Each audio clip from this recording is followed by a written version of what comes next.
Good morning, classmates and Dr. Butler. I am bringing my message this morning from my courtyard.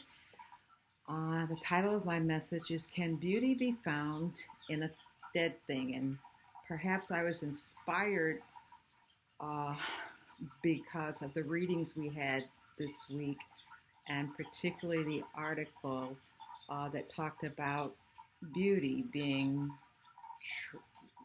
absolute truth's been traded in for beauty. And so I want to share with you a photo, the topic, the subject of my sermon.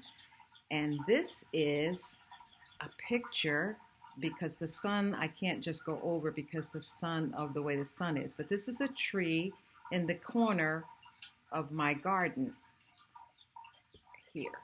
And this is the subject of my sermon. So I planted this tree last spring. It's a dogwood tree. I love dogwood trees. And the gardener told me to be sure to water it every day all the way through summer, which I did. He said because the roots needed to get established before winter came. And so dutifully I watered my little dogwood tree every day. Winter came and spring, and then at the end of winter, I noticed these little buds at the tips of the tree, and I was so excited because I just couldn't wait for spring for when the blooms burst forth. It's a white dogwood tree. But spring came and went, and those little buds at the tips on that tree never blossomed.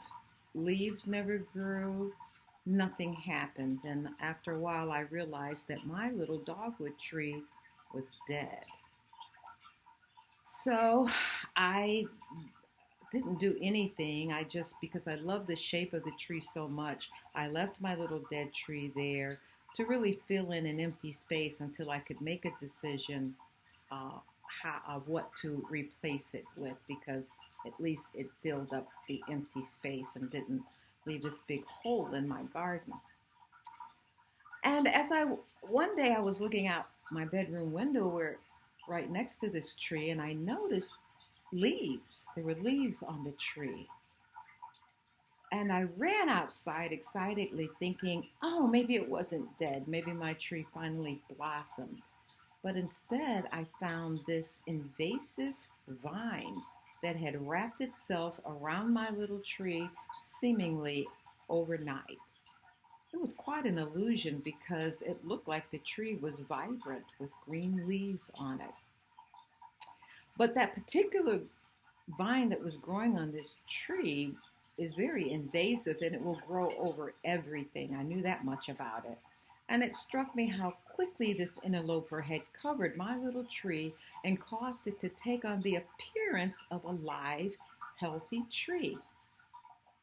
As I thought about these things, I wondered, could this be happening to some of our young seedlings whom we planted in the church last year? But then COVID-19 came along, isolation came along, preoccupation with a changed world that caused us not to be able to water our little seedlings came along. Did they die over the winter and now some new vine of beauty has overgrown the original? Have their roots not taken deep and they're taking on new seeds of acceptance, live and let live, and thoughts like that? The opinions of what I should do with my little tree fell into two camps, really. I wanted to pull the vine up and cut down the tree, but there were others who felt that the vine was actually beautiful and brought life to an otherwise barren corner of my yard. Let it live, they would say. It is, after all, beautiful. It serves a purpose. It's covered your barren tree and made a new thing. It found a purpose, so it deserves to live. Are there those among us who look like Christians on the outside? They're covered with beautiful green Christian leaves, but are actually dead on the inside? Do we accept any thought that others perceive are beautiful or right when the Word of God points us to absolute truths on issues? Do we become any kind of saint, or do we welcome any kind of saint to fill the empty space of our pews in our congregations? Of course, the real issue with the invasive vine is that it not only covers the dead trees, it will cover everything that grows in our gardens.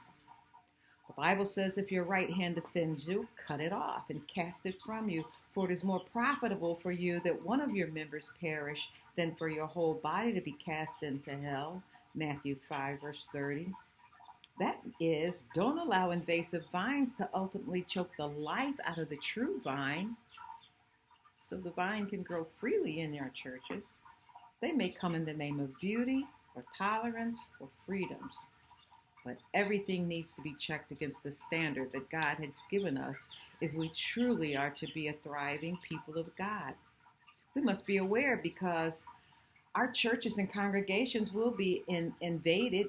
Jude warned us in 1 verse 4 that certain ungodly people can creep in unaware and turn the grace of our God into lewdness, or what the NIV calls immorality, and deny the only Lord, our God, Jesus Christ. Whether or not to take down the dead tree and eliminate the invasive vine is really not an option. It is not a decision of opinion. It is of necessity that we ensure our trees are grounded firmly in the Word of God and bear the good fruit that God has designed it to be. To bear. God bless you. Thank you.